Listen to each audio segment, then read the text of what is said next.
అని నా close friend లవ్లో పడి పెళ్లి చేసుకున్నాడు.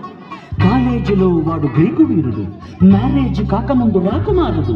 అంతా జరిగి జస్ట్ 1 month కాలేదు, ఎంత మారిపోయాడు గుర్తుపట్టలేనట్టు. పక్క చిక్కిపోయి మంచి నొక్కుపోయి ఫేసు పారిపోయి జుట్టు రాలిపోయి ఈ దేవదాసు వాలకం దేనికంటే తను దేవిదాసు కావడం వల్ల అంటూ గుక్క పట్టి ఏడ్చాడు, ముక్కు చీరుకున్నాడు. ఒక్క చుక్క మందు కొట్టి ఫ్లాష్ బ్యాక్ చెప్పాడు. పొద్దున్న లేస్తూనే తన అందాన్ని పొగడాలి, మరి ఏ పూట కాపూటే తన ఐ లవ్ యూ చెప్పాలి.